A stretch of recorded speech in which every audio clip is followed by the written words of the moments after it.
제롬 파월 미국 연방준비제도 의장이 돌연 기준금리 인하를 서두를 필요가 없다고 발언하면서 금융시장이 혼란에 빠졌습니다. 또 트럼프 2기 행정부 출범 이후 인플레이션이 되살아나면 연준이 내년에 금리를 계속 동결할 수밖에 없다는 관측도 나오는데요. 향후 글로벌 통화정책 전망 권용욱 기자와 함께 분석해 보겠습니다. 네, 어서 오십시오. 안녕하십니까? 네, 이제 미국이 기준금리 인하를 시작한 지 얼마 되지도 않았는데 파월 의장이 갑자기 태세 전환하는 모습을 보였습니다. 네, 지난주였는데 파월 의장이 상당히 매파적인 발언을 내놓으면서 시장의 그 여파가 좀 계속 이어지고 있습니다. 네. 지난 14일 텍사스주 댈러스에서 열린 댈러스 연방준비은행 주최 행사에서 미국 경제가 금리 인하를 서두를 필요가 있다는 어떠한 신호도 보내지 않고 있다라고 얘기를 했는데요. 예. 그리고 이어진 질의응답 시간에는 데이터가 그렇게 가리킬 경우 통화정책은 조금 더 느리게 가는 것이 현명한 일인 것 같다라고 얘기를 했습니다. 네.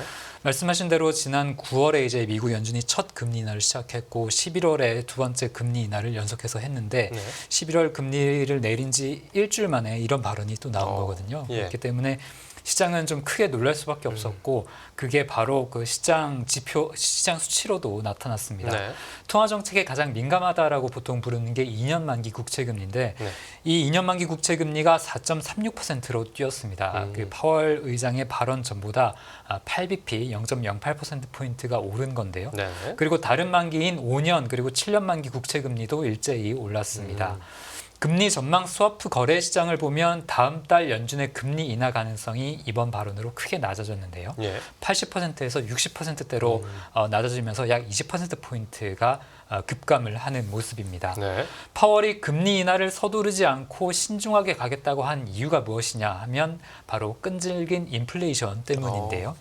10월 미국 소비자 물가 상승률이 2.6%로 집계가 됐습니다. 네. 이게 9월 상승률보다 0.2%포인트 오른 수치인데요. 이렇게 되면서 인플레이션 둔화세가 멈춘 것 아니냐라는 우려가 시장 안팎에서 좀 나오고 있고요. 네. 그리고 연준이 물가를 판단하는 주요 참고 자료로 볼 수 있는 개인 소비 지출 PCE 가격 지수 상승률 같은 경우에는 10월에 2.3% 그리고 근원 상승률은 2.8%로 발표될 것 같다고 파월 의장이 이번 행사에서 좀 소개를 했습니다. 네. 10월에 CPI가 오른 것처럼 PCE 가격 지수 역시 대표 지수나 근원 지수 상승률이 모두 9월보다 높아질 수 있다라고 이제 파월 의장이 예고를 한 셈이거든요. 예. 파월 의장은 결국 통화정책 경로는 들어오는 데이터와 그리고 경제 전망 변화가 어떻게 나올지에 의해 판단될 것이다라고 강조를 했습니다. 네, 아무래도 중앙은행이다 보니까 섣부른 신호를 주지 않으려고 한 발언 같기도 한데 유독 이번 파월 발언에 시장이 놀랄 만한 이유가 있었다고요?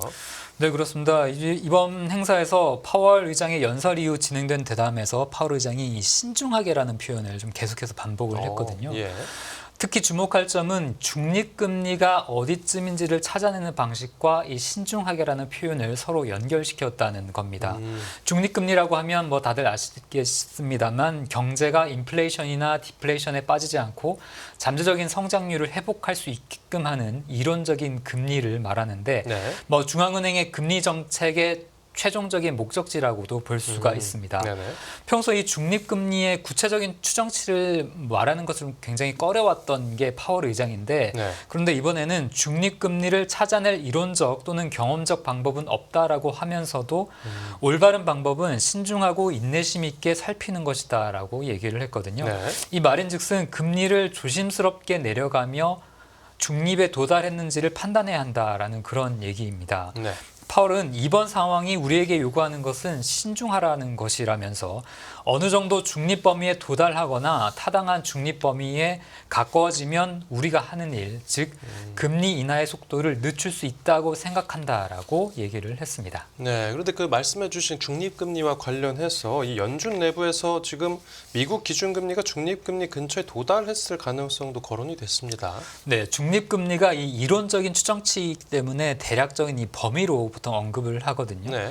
근데 이 연준이 금리를 내리는 와중에 기준금리가 중립금리 상단에 도달했다고 하는 것은 더는 금리 인하가 필요하지 않다라는 그런 신호이기도 합니다. 예. 댈러스 연은의 로리 로건 총재가 파월보다 조금 더 직설적으로 이 중립금리에 대해서 얘기를 했는데요. 중립금리 추정치 자체가 크게 최근 몇 년간 상승을 했기 때문에 네. 이제 기준금리와 중립금리가 가까이 붙어간다라는 게 이 로리 로건 총재의 판단입니다. 네. 그는 최근 몇 년 동안 중립금리가 상승했다라는 상당한 징후가 있고 또 중립금리가 현재 연방기금금리 그러니까 기준금리에 매우 가까울 수 있다는 일부 힌트도 있다면서 에너지 전환과 인공지능의 발전과 같은 경제 구조의 변화가 주요 원동력이다라고 설명을 또 했습니다. 네, 그래서 지금 증권가에서 이제 연준이 내년에 금리를 내리지 않고 계속 뭐 동결만 할 거란 관측까지 나오고 있는 거고요. 네, JP모건 자산운용의 유럽, 중동, 아프리카 시장 수석 전략가 카렌 위드가 그런 얘기를 했는데 네. 연준이 내년에 금리 인하를 중단할 가능성이 높다라고 얘기를 했습니다. 예. 영국 런던에서 열린 미디어 브리핑에서 2025년 경제는 안개 낀 상태다라는 파월 발언을 인용하면서 연준 통화 정책이 더 높은 성장 또는 더 높은 인플레이션으로 이어질지 아직 알 수 없지만 연준이 12월 정도에 한 번 더 금리를 내린 다음에 내년에는 금리를 동결할 가능성이 높은 상황이라고 본다라고 얘기를 했습니다. 네, 또 여기에 더해서 이제 새 트럼프 행정부의 정책 기조도 딱히 뭐 금리 인하하고는 거리가 멀어 보입니다. 네, 맞습니다. 트럼프의 대표 정책이라고 하면 뭐 감세, 그리고 이민자 추방, 그리고 외국에 대한 관세 부과 이렇게 좀 꼽을 수가 있는데 예. 이것들이 모두 현실화가 되면 연준의 금리 인하 강도가 예상보다 좀 약화될 가능성이 큽니다. 네.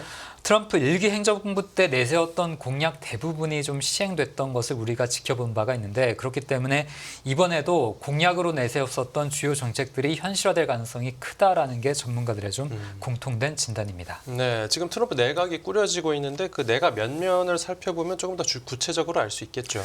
네, 맞습니다. 대선 공약으로 내세웠던 정책들이 얼마나 실현되는지를 보려면 이제 내각에 누가 들어오는지를 좀 보면 힌트가 바로바로 나올 수가 있는데요. 네네. 트럼프는 지금 당선 이후에 충성파들 중심으로 자신의 내각을 구성하고 있습니다. 예. 뭐 대표적인 게 수지 와이스 공동선대위원장인데 이 사람이 백악관 비서실장으로 임명이 됐고요. 네. 그리고 1기 정부 시절에 불법 이민 무관용 정책을 시행했던 톰 호먼 전 이민세관 단속국 국장직무대행이 국경을 통과하는 직책인 국경차르에 임명될 계획이라고 그렇게 또 트럼프가 밝혔습니다. 네네. 그리고 러닝메이트로 거론되던 크리스티 놈 사우스다코타 주지사는 국토안보부 장관에 지명이 됐는데요. 네. 국토안보부 장관은 미국 관세 국경보호청과 이민세관 단속국 등을 감독하는 자리입니다. 네. 특히 이 크리스티 놈 주지사는 지난 2021년 6월 텍사스주와 멕시코 간의 그 국경 지역 불법 이민 문제가 있었을 때 이것을 지원하기 위해서 주 방위군을 파견한 바 있는 그 반이민 정책에 있어서 굉장히 강경한 그런 인사로 분류가 됩니다. 네네.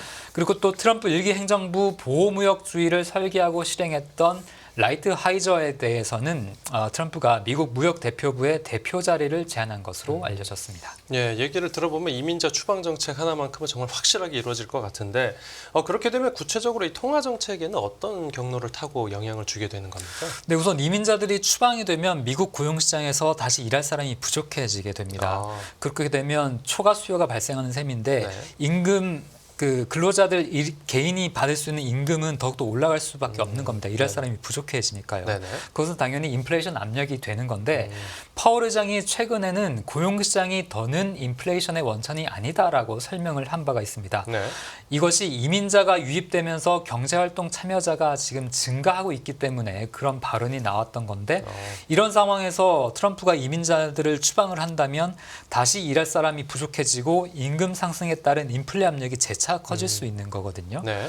피터슨 경제연구소는 이민자를 130만 명 정도 추방할 경우 물가가 0.54%포인트 추가로 오를 수 있다라고 그렇게 좀 추정을 했고요. 네. 만약에 트럼프가 보다 극단적으로 830만 명 정도의 이민자를 추방한다면 물가 상승률은 최대 3.4%포인트 더 높아질 것으로 그렇게 추정을 했습니다. 네, 뭐 이민자 추방도 뭐 이 정도 영향인데 관세 부과 같은 경우에는 뭐 세금이니까 더 직접적으로 물가의 어떤 상승 압력으로 작용하겠죠. 네, 맞습니다. 관세를 부과한다라는 것은 미국 소비자 입장에서는 수입품에 대해서 더 구매 가격이 더 높아진다라는 그런 얘기잖아요. 네네. 당연히 소비자 물가 상승률이 오를 수밖에 없는 그런 요인인데 네. 특히 관세 인상 정책은 연준 금리 정책에 보다 직접적인 영향을 미칠 것이다라는 게 전문가들의 분석입니다. 네.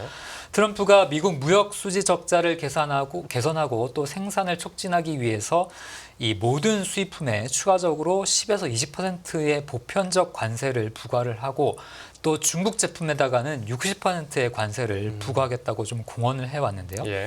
피터슨 경제연구소에 따르면 전 세계에 10%의 보편적 관세를 부과를 한다면 상대방의 무역 보복이 없을 경우에는 물가 상승률이 0.23%포인트 정도도 높아지고 만약에 보복이 있다면 물가 상승률은 0.5%포인트 정도도 높아질 것으로 그렇게 좀 추정을 했습니다. 네. 여기에 중국에 대한 60% 관세 부과까지 더해진다면 물가에 미치는 영향은 더 커질 수밖에 없는 건데요. 네.